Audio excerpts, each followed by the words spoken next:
सी आज हम लोग डिस्कस करेंगे chapter forest society and colonialism. Okay, इसको कॉलोनियलिज्म मत पढ़ना, दिस इज़ कॉल्ड कॉलोनियलिज्म।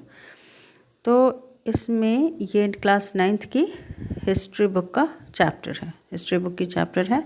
और किस में तुम्हारा आएगा, देखो यहाँ पे है क्या आपका livelihoods economics and societies. Okay, चलो देखो शुरू करते हैं।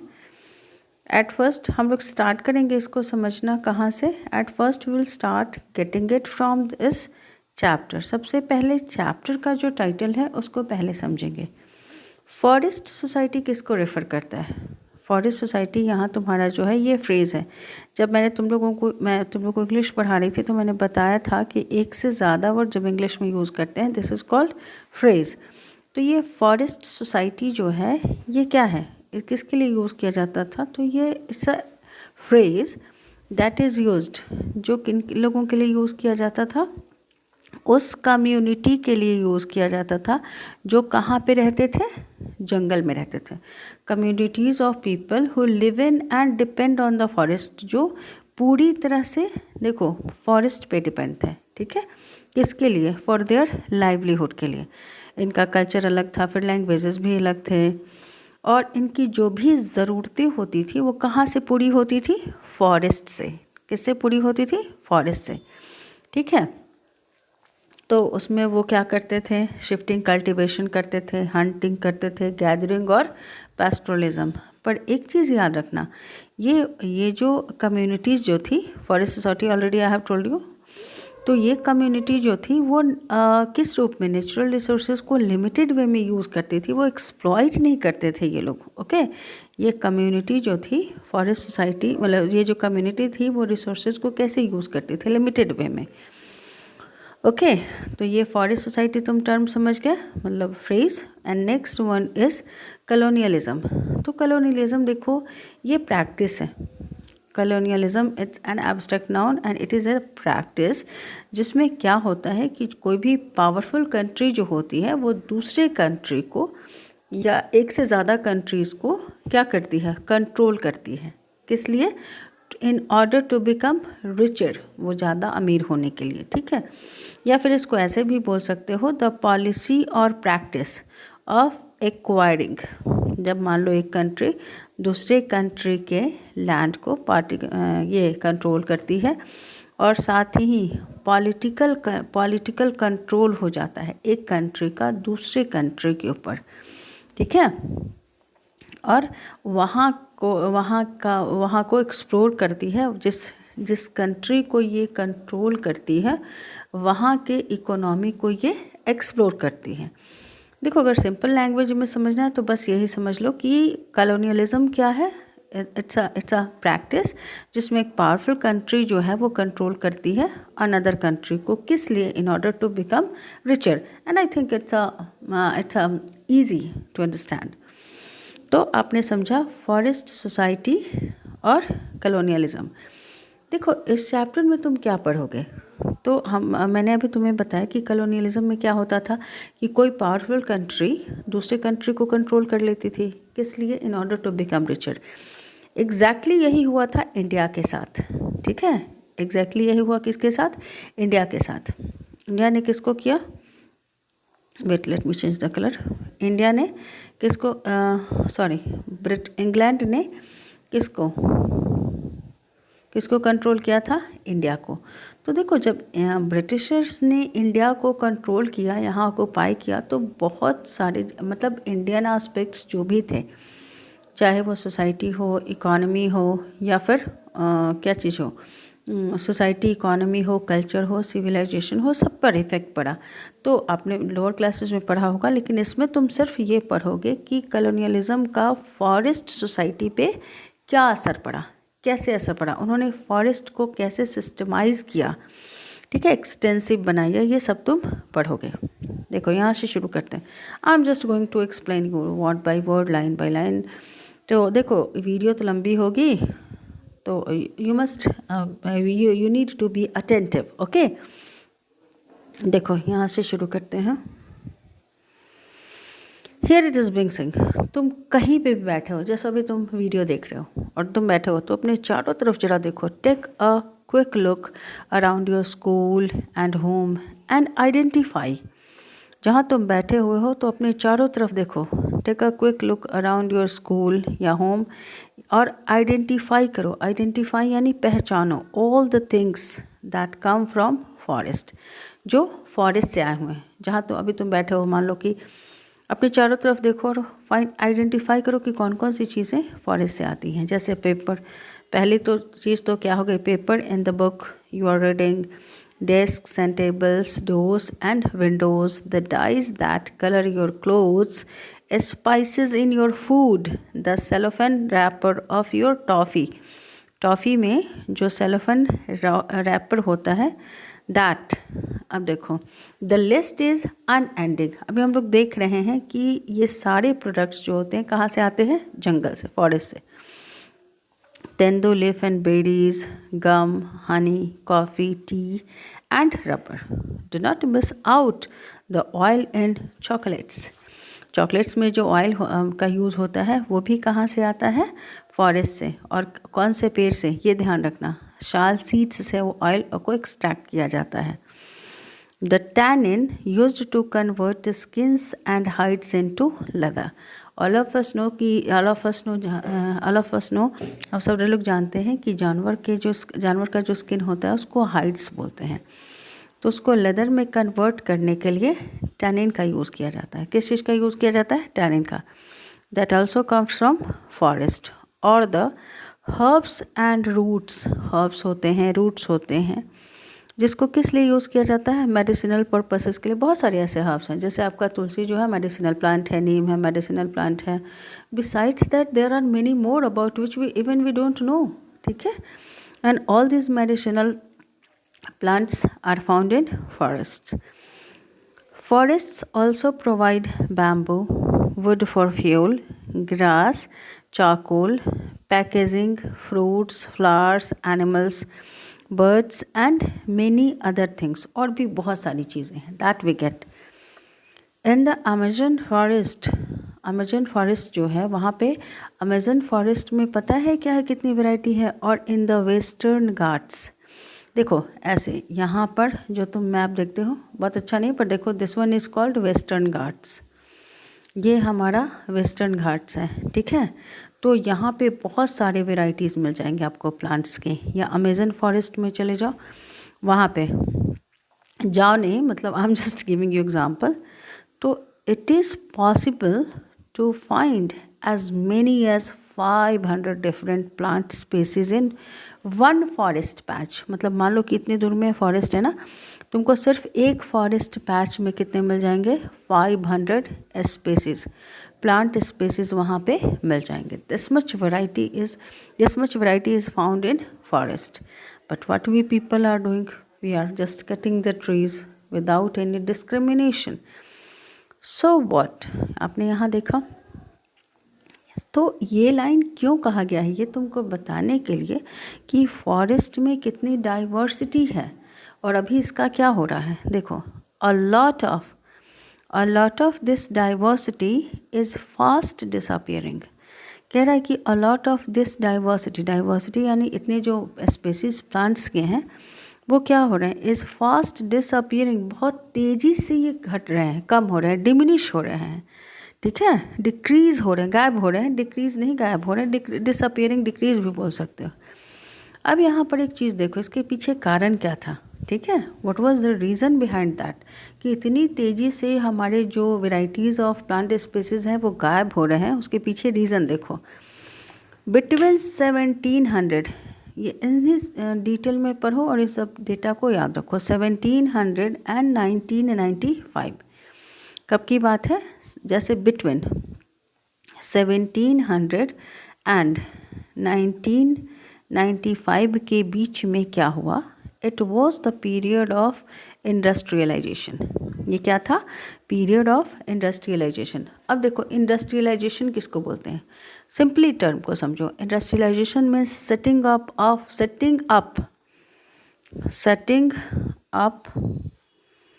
सेटिंग अप ऑफ इंडस्ट्रीज़, बहुत सारे इंडस्ट्रीज़ का एस्टेब्लिशमेंट हुआ, okay, that is called industrialisation. तो ये पीरियड ऑफ इंडस्ट्रियलाइजेशन हुआ।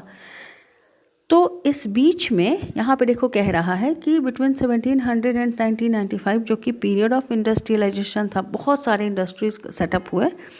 13.9 million square kilometre of forest, कितना 13.9 million square kilometre of forest, और या फिर तुम इस ऐसे डाटा को ले लो 9.3% of the world's total area was cleared, साफ किया गया।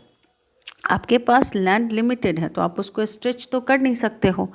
तो लोगों ने क्या किया, जैसे इंडस्ट्रियलाइजेशन हुई तो पता है जो ज़मीन थी तो जो फॉरेस्ट थे उसको क्लियर किया गया। सो अब देखो, अब उसमें सिर्फ ये मत सोचो कि इंडस्ट्रियलाइजेशन में इंडस्ट्री के लिए, सिर्फ इंडस्ट्री के लिए ही ज़रूरत थी। जब इंडस्ट्रीज एस्टैब्लिश होंगे तो उसके लिए मार्केट भी चाहिए, उसको ट्रांसपोर्ट करने के लिए एक जगह से दूसरी जगह ले जाने के लिए सड़कें भी चाहिए। So many things were there. तो ये जो 9.3% of the world's total area जो क्लियर्ड हुआ इंडस्ट्रियल यूजेस के लिए, उसमें सिर्फ इंडस्ट्रियल यूजेस नहीं थे, फिर कल्टीवेशन भी हो गया, खेती, पास्चर्स, जानवरों को चराने के लिए, ठीक है, ग्रेज करने के लिए, ग्रेजिंग, चराना को इंग्लिश में क्या बोलते हैं, ग्रेजिंग के लिए ज़मीन चाहिए थी, एंड फ्यूल वुड, ये सब चीज़ें थी, सब चीज़ों के लिए ज़मीन चाहिए थी और ये क्लियर हुआ। सी ये देखो पिक्चर दिया हुआ है यहाँ पे, what is this, a sal forest, ये कहाँ का है, पिक्चर दिया हुआ, अ sal forest, sal is the name of tree, sal forest in Chhattisgarh. Look at the different height of the trees and plants in this picture. कह रहा है कि इस पिक्चर में देखो, तुम एक चीज़ देखो, ये एक तरह के तुमको प्लांट यहाँ पे नहीं मिलेंगे, यहाँ पे प्लांट्स और ट्रीज मिलेंगे that is of different Heights, ठीक है, and the variety of spices, variety of spices भी है। This is a dense forest, ये घना जंगल है।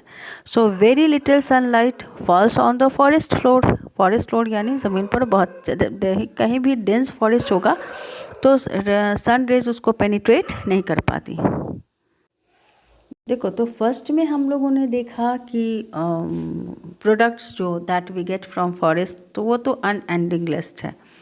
फिर तुमने देखा कि ये डेटा था कि इतना क्लियर हुआ सिर्फ 1700 से बिटवीन से 1995 के बीच में। अब हम लोग देखेंगे कि ये जो इतने लार्ज स्केल पे डिफॉरेस्टेशन हुआ तो उसके पीछे कारण क्या था, वाई डिफॉरेस्टेशन, इसका पॉइंट एक जगह मैं करके बताऊंगी, ठीक है। वाई डिफॉरेस्टेशन, सबसे पहले डिफॉरेस्टेशन क्या है, तो देखो इसको ऐसे सिंपली भी लिख सकते हो कि cutting down of trees on a large scale, cutting down of trees on large scale, ठीक है, large scale is called deforestation। indiscriminate cutting होती है, इसमें बहुत लोग बिना सोचे समझे हुए कि कौन से पेड़ काटने चाहिए कौन से नहीं, वैसे होता है। देखो यहाँ पे है, दिया हुआ भी है, आप इसको कर लीजिएगा।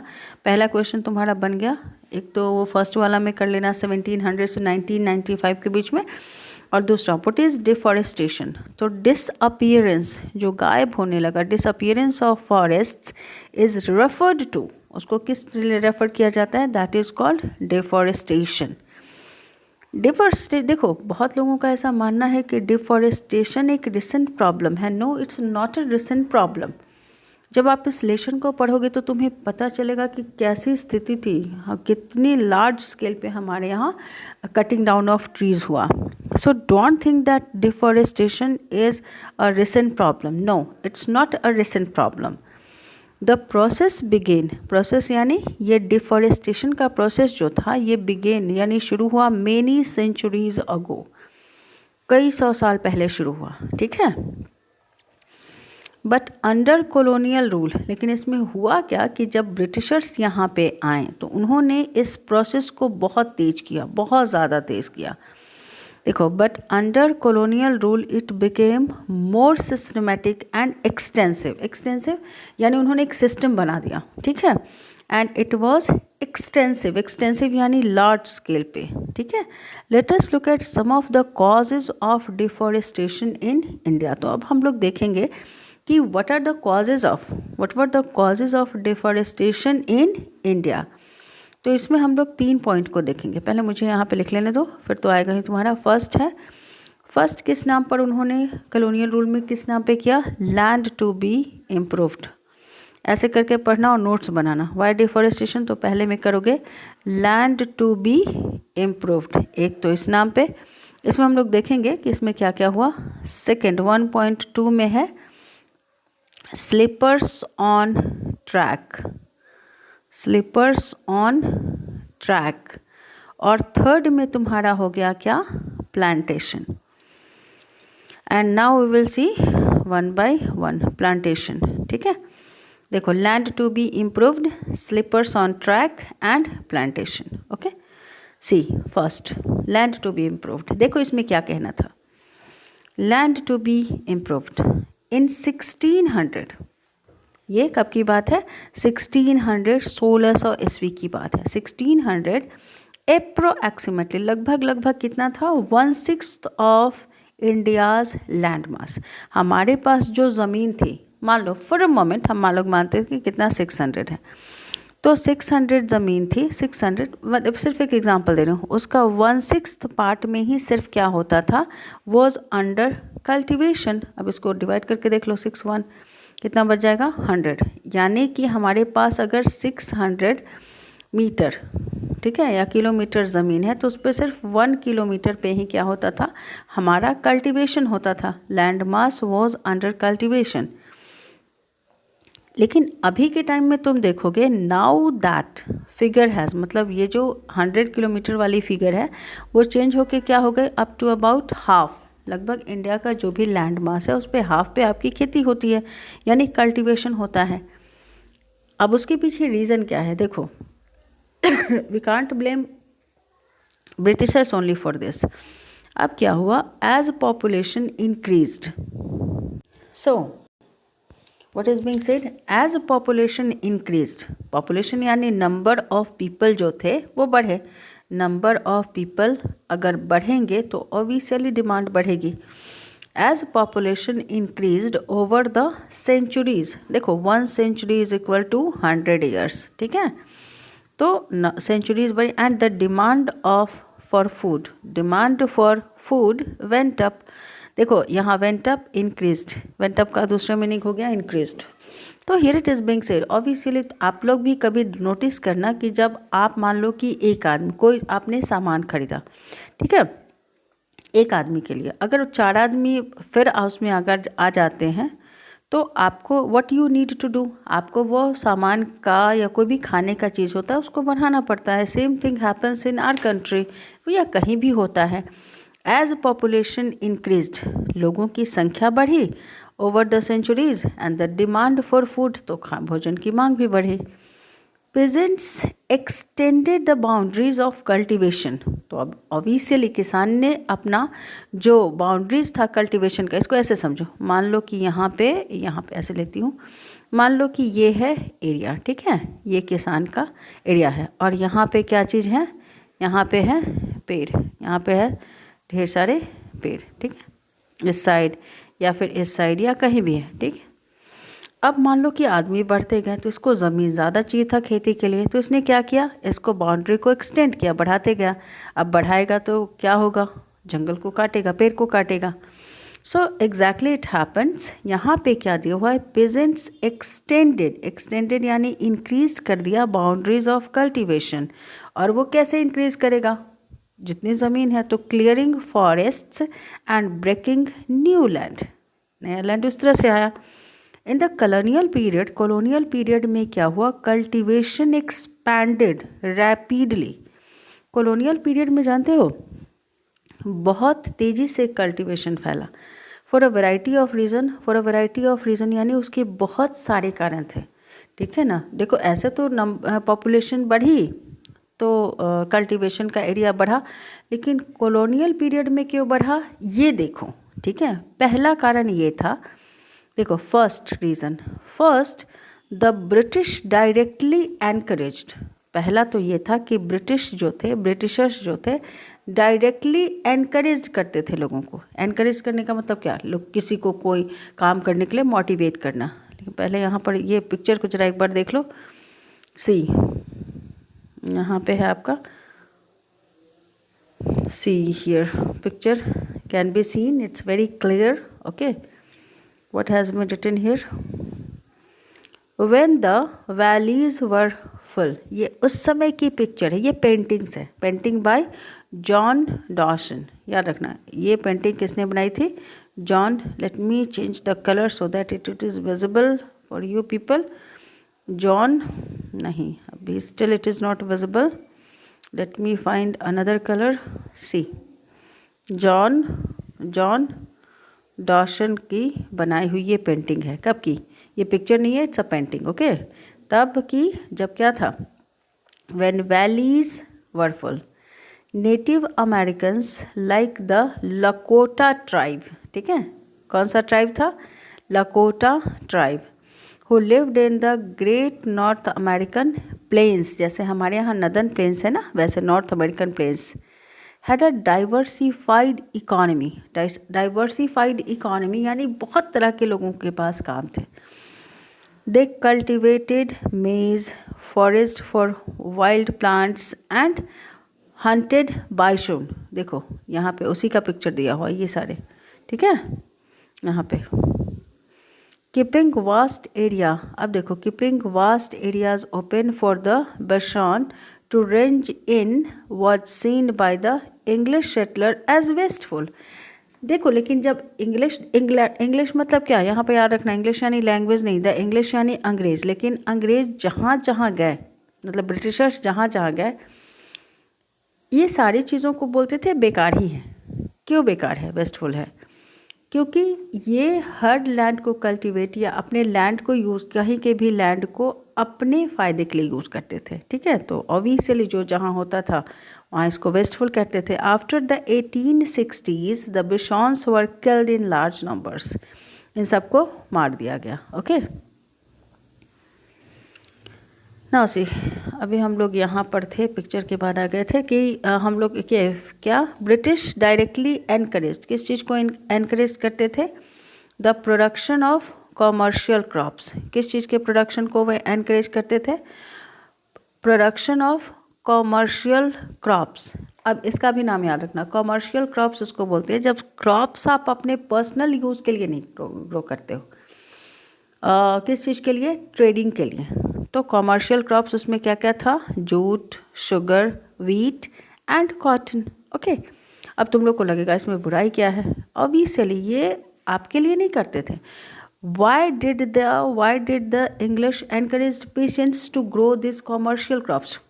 क्योंकि इन सब क्रॉप्स की डिमांड थी। The demand for this crops increased in 19th century। 19th centuries यानी 1800 प्लस कर दो, 1800 के बाद जो समय हो गया 19th centuries।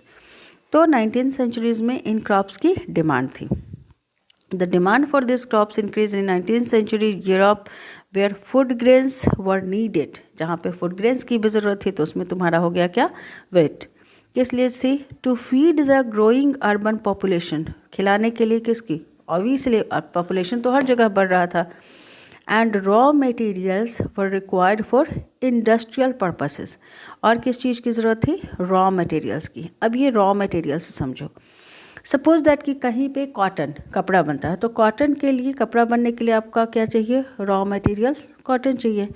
अगर कहीं शुगर बनता है तो शुगर के लिए क्या चाहिए आपको, शुगर केन चाहिए। तो ये सब को बोलते हैं रॉ मटेरियल। रॉ मटेरियल तो इंग्लिश क्या करते थे, ब्रिटिशर्स इंडिया में वो पेशेंट्स को कंपेल्ड करते थे to grow this crops, and after that they just वो export all this what raw materials to England, and after that they वो import all those ready-made things to sell in the Indian markets. Raw materials were required for industrial productions। okay, किस लिए, industrial production के लिए। तो पहला reason ये हो गया। ऑब्वियसली तो इसके लिए आप क्या करोगे, you need more and more land. And आपके पास लैंड तो स्ट्रेच तो उसको कर नहीं सकते हो, तो आपने क्या किया कि पेशेंट्स ने किस चीज़ को किया, जितने भी क्लियर फॉरेस्ट थे उसको क्लियर करना शुरू किया. The second reason, second, in the early 19th centuries में क्या हुआ, the colonial state thought that forest were up unproductive. See second point में क्या कहा जा रहा है कि जब यहाँ पर ब्रिटिशर्स आए तो उन्होंने सोचा क्या, देखो सेकेंड रीज़न क्या था, in the early 19th century the colonial state thought, colonial state ने सोचा that forest were unproductive. Unproductive यानी क्या, जिसका कोई फ़ायदा नहीं है. Now we will understand how, why did they think like that. देखो, दे वर कंसीडर्ड, यहाँ दे मतलब फॉरेस्ट को माना जाता था, दे वर कंसीडर्ड टू बी वाइल्डरनेस. माना वो लोग, उनका कहना था कि ये तो जंगल है, that had to be brought under cultivation. और वो उनका कहना था कि जो भी फॉरेस्ट हैं उसमें कल्टिवेशन किया जाए. इससे फ़ायदा क्या होता, कल्टिवेशन में आएगा, so that the land could yield agricultural products. अब लैंड क्या होगा, एग्रीकल्चरल प्रोडक्ट्स देगा, एंड उससे क्या होगी, सरकार को क्या मिलती, रेवेन्यू मिलती, टैक्स मिलती. और ऐसे जंगल से तो उनको कुछ अभी मिल नहीं रहा था. That's why. And enhance, enhance के लिए दूसरा वर्ड क्या यूज़ कर सकते हो, इंक्रीज, बढ़ाया. Enhance the income of the state. नहीं, बढ़ाया नहीं, उन लोगों ने सोचा कि अगर जंगल को कल्टीवेशन में, जंगल को क्लियर, फॉरेस्ट को क्लियर करके कल्टीवेशन के में लाया जाएगा तो क्या चीज़ होगा, एग्रीकल्चरल प्रोडक्ट्स देगा. एग्रीकल्चरल प्रोडक्ट्स जब लोग खेती करने लगेंगे तो इन लोगों को revenue, that is called tax, लेने बनेगा, और उससे स्टेट की इनकम बढ़ेगी. सो बिटवीन, तो इसलिए 1880 से 1920 के बीच में कल्टिवेटेड एरिया रोज बाय 6.7 मिलियन हेक्टेयर्स, इतना बढ़ गया. और बढ़ा तो आप ये मत खुश होइए, जनरली ऐसा कंसीडर किया जाता है कि कल्टीवेशन ज़्यादा है तो that is consider the sign of progress. But at the same time we have to keep it in mind that for that purposes forest were being cleared. We always see the expansion of cultivation as a sign of progress. Generally क्या माना जाता है कि cultivation का जब expansion होता है तो इसको माना जाता है क्या, कि ये साइन ऑफ प्रोग्रेस है. But we should not forget, लेकिन कभी नहीं भूलना चाहिए, that for land to be brought under the plough, plough मतलब कल्टीवेशन, जब आप ज़मीन को कल्टीवेशन में लाते हो तो forests have to be cleared. कम से कम उस समय तो स्थिति यही थी. ठीक है, कभी कभी ऐसा आप बोल सकते हो कि कभी कभी वेस्ट लैंड जो होता है तो that is different thing. Otherwise अभी हम लोग जिस कॉन्टेक्स्ट में पढ़ रहे हैं उसमें यही था कि क्या होता था कि जो भी जंगल थे उसको किस में लाया जाता था, कल्टीवेशन के अंदर. तो फर्स्ट पॉइंट आपका क्या हुआ, हम लोगों ने देखा लैंड टू बी इम्प्रूव्ड.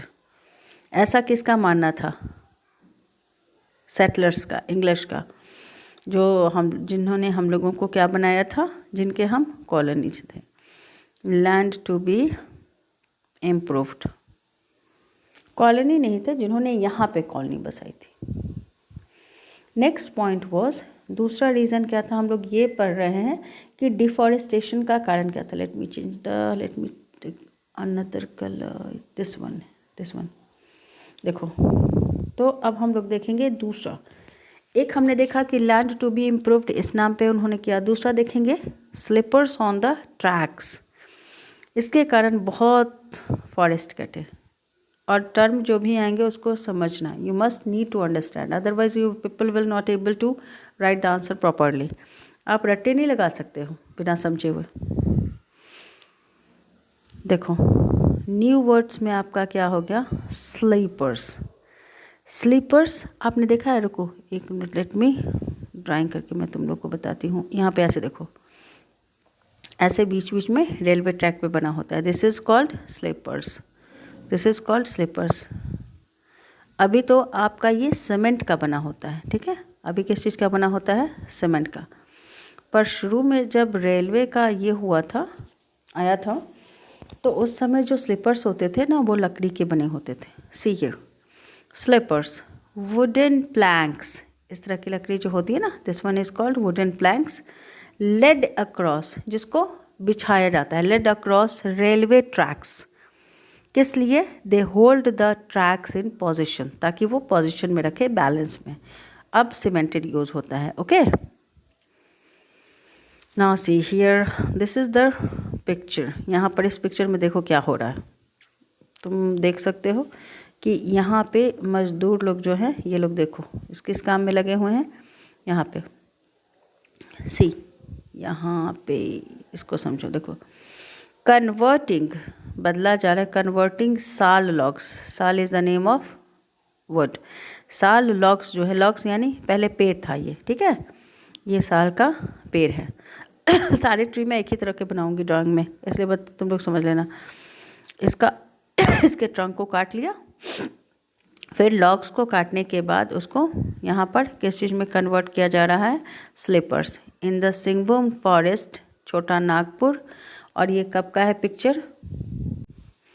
मई 1897 का। ओके, देखो यहाँ पर किसको हायर किया जाता था इसके लिए? Adivasis were hired by the forest department.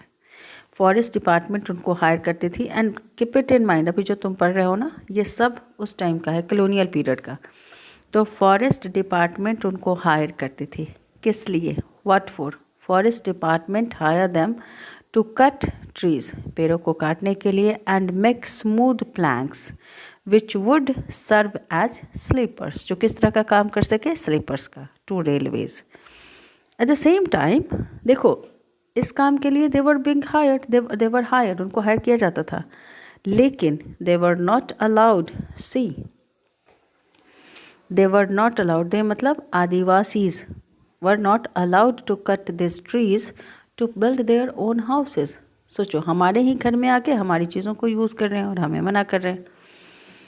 अब यहाँ पर देखो, एक और पिक्चर देख लो, तब मैं पढ़ाना शुरू करूँगी। यहाँ पर देखो, ये जो पिक्चर है आपका किस चीज़ का है? ये राफ्ट्स है, ठीक है, bamboo rafts being floated down the कैशलोंग रिवर। आप अपने बुक में भी देख सकते हो, यहाँ भी देख लो, कैशलोंग रिवर। और ये कहाँ पे है? चितगोंग हिल ट्रैक्ट्स। नाउ सी, देख रहे हो किस हिसाब से? नाउ यू कैन इमेजिन कि किस हिसाब से, किस एक्सटेंट तक कटिंग होती होगी।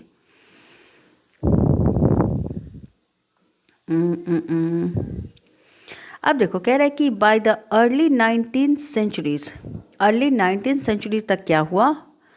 Okay forest in England were disappearing. Next हम आते हैं, जो हम लोग देखेंगे ना कि क्यों हो रहा था। तो इंग्लैंड में ओक फॉरेस्ट जो था, वो बहुत तेज़ी से गायब हो रहे थे। क्यों? क्योंकि देखो, यहाँ पर जो उस समय तो रोड्स और रेलवेज़ और एयर ट्रांसपोर्ट तो था नहीं, शिप्स से होते थे। और वो जितनी भी इम्पीरियल पावर्स थी, अपने कॉलोनीज़ को शिप्स के थ्रू ही कंट्रोल करती थी। और उनके शिप्स बने होते थे किस चीज़ के? ओक ट्रीज़ के, ठीक। By the early 19th centuries oak forest in England were disappearing, ये गायब हो रहे थे। अब इससे क्या हुआ? This created a problem of timber supply for the royal navy. Royal navy refer कर रहा है इंग्लैंड का, जो इंग्लैंड उस समय जो हमारे यहाँ कॉलोनी थी जिसकी,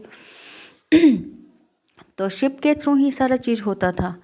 तो इन लोगों के लिए अब टिम्बर का प्रॉब्लम हुआ। Okay, how could English, problem की बात क्या थी? तो ये देखो, अब वो लोग सोचने लगे कि how could English ships be built without regular supply of strong and durable timber. लोगों ने सोचने लगा कि हाउ कुड इंग्लिश शिप कैसे बनाया जा सकता है अगर उनके पास रेगुलर सप्लाई नहीं होगा ड्यूरेबल यानी टिकाऊ और मजबूत टिम्बर का। How could imperial power be protected, imperial power मतलब इंग्लैंड ब्रिटिशर्स क्या, ये तो इम्पीरियल पावर्स भी न थी, पावर्स ही थी। उन्होंने सोचा कि इसको कैसे बचा के हम लोग रख पाएंगे, प्रोटेक्ट कैसे कर पाएंगे, एंड मेंटेन्ड विदाउट शिप्स, क्योंकि शिप्स ही तो उस समय क्या था, मीन्स था। बाय द 1820s, सो क्या किया गया? By the 1820s search parties were sent to explore the forest resources of India. तो 1820s तक सर्च पार्टीज़ को भेजा गया कि जाके भाई देखो कि फॉरेस्ट रिसोर्सेज आपको इंडिया में कहीं मिल रहे हैं जिनसे हम शिप्स के लिए सप्लाई जो है टिम्बर का पूरा कर सकते हैं। विदिन अ डिकेड, देखो 1 decade is equal to 10 years. तो within a decade trees were being felled on a massive scale. 10 years के अंदर पेड़ को गिराया गया बहुत ही मैसिव स्केल में, and vast quantities of timber were being exported from India. Exported यानी भेजा गया कहाँ पे? इंग्लैंड में. किस लिए? रॉयल नेवी के लिए, शिप बनाने के लिए. एक तो ये रीज़न हो गया. अब देखो, ठीक है. अब देखो नेक्स्ट में, the spread of railways from the 1850s. फिर क्या हुआ? 1850s में रेलवेज का क्या हुआ? स्प्रेड शुरू हुआ. रेलवे का स्प्रेड मतलब क्या चीज़? उसको ट्रैक बनने के लिए जगह चाहिए थी, फिर स्लीपर्स के लिए चाहिए थे, फिर उसको फ्यूल्स चाहिए थे, क्योंकि उस ज़माने में इलेक्ट्रिसिटी तो थी नहीं. The spread of railways from the 1850s created a new demand. Railways were essential for colonial trade. Railway बहुत ज़रूरी था कॉलोनियल ट्रेड के लिए. कॉलोनियल ट्रेड में क्या होता था? देखो, वो लोग रॉ मटेरियल्स इंडिया से एक्सपोर्ट करते थे, ठीक है. कहाँ पे? इंग्लैंड में. और वहाँ से जब गुड्स तैयार हो जाती थी तो इंडियन मार्केट में आके वो बेचते थे. तो इसके लिए ऑब्वियसली उनको ट्रांसपोर्टेशन की ज़रूरत थी. तो railways were essential for colonial trade and for the movement of imperial troops. Imperial troops यानी जान लो, जो इंग्लैंड की ट्रूप्स जो होती थी. ट्रूप्स यानी सेना. मान लो कहीं पर रिवोल्ट हुआ उनको भेजा जाना था इंडिया में, या कहीं कोई भी उनका जो कॉलोनी हुआ भेजना था, तो ऑब्वियसली उनको रेलवे चाहिए थी, ज़रूरी थी. अब देखो, तो एक इस चीज़ के लिए, उसके लिए भी तो ट्रैक चाहिए था, उसके लिए भी जगह जंगल कटे. To run locomotives refers to railway. उसको भी चलाने के लिए wood was needed as fuel. वहाँ फिर लकड़ी कटी, पेड़ गिरे, फेलिंग ऑफ ट्रीज हुई. And to lay railway lines sleepers were essential to hold the tracks together. And to lay railway line sleepers, उसके लिए भी क्या चाहिए था? स्लीपर्स की ज़रूरत थी, ताकि ट्रैक को एक साथ बैलेंस में रखा जाए. अब यहाँ ज़रा डेटा देखना. ईच माइल ऑफ रेलवे, यानी एक माइल रेलवे ट्रैक बनाने के लिए कितने स्लीपर्स की ज़रूरत होती है? इस डाटे को देखना. 1760 स्लीपर से लेकर 2000 स्लीपर्स तक, ठीक है. कितना हो गया आपका? 1760 से 2000 स्लीपर्स तक. अब यहाँ पर देखो, ऐसे भी तुमको आइडिया नहीं मिलेगा, अब भी समझो. और एक मीडियम हाइट पेड़ में कितने स्लीपर्स बनते थे? 3 to 4. तो अब आप समझ लो कि कितने पेड़ कटते होंगे. और ये मैं सिर्फ 1 माइल की बात कर रही हूँ, मैं नहीं, आपका NCERT में लिखा हुआ. From the 1860s, the railway network expanded rapidly यानी बहुत तेज़ी से बढ़ी. By 1890, about 25,500 kilometer of track had been laid. बिछाया गया. 1946 में the length of the tracks had increased to over 7,65,000 kilometer.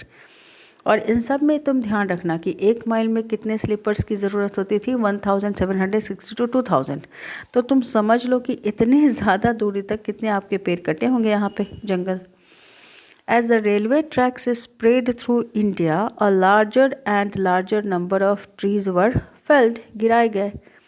As early as the 1850s in the Madras Presidency. देखो, सिर्फ मद्रास प्रेसिडेंसी का डेटा जो है, as early as 1850s, the Madras Presidency alone 35,000 trees were being cut annually. हर साल कटते थे. किस लिए? For sleepers. The government gave out contracts to individual to supply the required quantities. और देखो, यहाँ गवर्नमेंट जब भी रेफर करेगा तो कॉलोनियल पीरियड ध्यान रखना. उन लोगों ने क्या किया कि हर एक इंडिविजुअल्स को, किसी ऑर्गेनाइजेशन को नहीं, मान लो मुझे या तुम्हें किसी को कह दिया कि आप इतना मुझे पेड़ दो, कॉन्ट्रैक्ट कर दिया, मैं आपको इतने पैसे दूंगा. और उसके बाद पेपर, किस लिए? लोग पेड़ गिराने लगे इनडिस्क्रिमिनेटली, बिना सोचे समझे. This contractors began cutting trees indiscriminately यानी मतलब ये बिना सोचे समझे कि इसका क्या कंसिक्वेंसेस होगा, ठीक है, कौन सा पेड़ अच्छा है, हम आर्टिफिशियल या फिर नेचुरल फॉरेस्ट को वेस्ट कर रहे हैं, डैमेज कर रहे हैं, कुछ भी नहीं। Forests around the railway tracks fast started disappearing, गायब होने लगे। ठीक है, तो आपने देखा कि पहला किस लिए हुआ आपका, land to be improved cultivation के लिए। ये भी उन्होंने इसलिए किया क्योंकि उनके कॉलोनियल नीड को सेटिस्फाई करना था। ठीक है, कॉलोनियल नहीं, इम्पीरियल नीड को। ठीक है, फिर दूसरा में हुआ स्लीपर्स के लिए। देखो यहाँ पे पिक्चर, यहाँ पे देखो ये ढेर है, इसको इंग्लिश में बोलते हैं पाइल। यहाँ पे ये एलिफेंट जो है ये पाइलिंग कर रहा है। देखो it has been written also, elephants piling squares of timber at a timber yard in Rangoon, Rangoon यानी परमा में। In the colonial period, ये इंडिया का नहीं है, रंगून का। ठीक है, in the colonial period elephants were frequently used to lift heavy timber both in the forest and at the timber yards, उनको यूज़ किया जाता था। ये बॉक्सेस में आप देख लेना, यहाँ पे here it is being said, यहाँ पे कंपैरेटिव स्टडी करने के लिए तुमको बोल रहा है। ये जो आप देख रहे हो ट्रक्स है, लोडेड है किससे, लॉग्स से। यहाँ पर ये है, और यहाँ पर देखो विमेन जो है ये सिंपली बेचारी फ्यूल वुड ले जा रही है। इसको किसी ट्रैक की ज़रूरत नहीं है जाने के लिए, लेकिन इसके लिए क्या होना, देख रहे हो रोड बनी है, तो ऑब्वियसली इसके लिए भी आपके पेड़ काटे गए। यहाँ पे भी तो पेड़ काटे गए, तभी तो ये सड़क बनी, तो यहाँ भी पेड़ काटे जा रहे हैं, यहाँ भी काटे जा रहे हैं। सी women returning home after collecting fuel wood, truck carrying logs. When the forest department decided to take up an area for logging, जब फॉरेस्ट डिपार्टमेंट ने डिसाइड किया, किस लिए, when the forest department decided to take up an area for logging, one of the first thing it did was to build wide roads. देखो जब logging शुरू करोगे, logging यानी क्या चीज़, पेड़ काट के, यहाँ पर जो ट्रक पे आपने पिक्चर देखा, उसके लिए भी तो चाहिए रोड्स। रोड्स बनाने के लिए आपको क्या करने पड़ेंगे, उस समय बहुत फॉरेस्ट है, उसको काटा गया, so that the trucks could enter. Compare this to the forest tracks along which people walk to collect fuel woods. तो वहाँ पे नहीं। Other minor forest products, many such trucks of wood go from forest areas to big cities. और उतनी दूर के जंगल को clear किया जाता था। ओके, तो ये 2 पॉइंट्स हो गया। थर्ड में देखो क्या चीज़ है, थर्ड में हम लोग देखेंगे प्लांटेशन, मतलब वायर डिफॉरेस्टेशन में तुम्हारा 3 पॉइंट हुआ। ओके, लास्ट में कंक्लूड कर दूंगी, अभी देख लो। प्लांटेशन में क्या हुआ, large areas of natural forest. देखो नेचुरल फॉरेस्ट किसको बोलते हैं, जो फॉरेस्ट अपने आप ग्रो हुआ, उसमें बहुत वेराइटीज़ थी, डाइवर्सिटीज़ थी। ठीक है, उसकी जगह पर इन्होंने क्या किया, ब्रिटिशर्स, इंग्लिश ने क्या किया, large area of natural forest were also cleared to make way for tea, coffee and rubber plantation. उनको भी ख़त्म कर दिया गया। To meet Europe's growing need, Europe's growing need मतलब यूरोप्स की ज़रूरत के हिसाब से हमारे यहाँ लैंड का एक्सप्लॉइटेशन हो रहा था या फॉरेस्ट का। फॉर दिस कमोडिटीज़, इन सामान के लिए, जब भी वहाँ यूरोपियन मार्केट में किसी चीज़ की डिमांड बढ़ती, ऑब्वियसली ये हमारे जो इंग्लिश थे, हमारे इम्पीरियल जो पार्ट थी, वो उसी हिसाब से यहाँ के लोगों के, यहाँ के पीसेंट्स को, यहाँ के ज़मीन के, यहाँ का जो एग्रीकल्चर था, सबको वैसे ही वो क्या करते थे, एक्सप्लॉइट करते थे। The colonial government took over the forest, उन्होंने क्या लिया, फॉरेस्ट को यूज़ किया। And gave, the colonial government took over the forest, took over मतलब कंट्रोल कर लिया फॉरेस्ट पे। And gave vast area to European planters, European planters को दे दिया at cheap rates. This areas were enclosed and cleared of forest. क्या हुआ, वहाँ के फॉरेस्ट को साफ किया गया। एंड प्लांटेड विथ टी और कॉफ़ी, और वहाँ पे क्या लगा, टी और कॉफ़ी। ओके, चलो अब सेकेंड वीडियो में बाकी का डिस्कशन होगा। तो इसमें आपने पहला क्वेश्चन तुम्हारा क्या बना, फर्स्ट क्वेश्चन यहाँ पे बना लोगे, what is deforestation, what is deforestation, ये हो गया। नेक्स्ट में आपका हो गया वाई डिफॉरेस्टेशन, वाई डिफॉरेस्टेशन।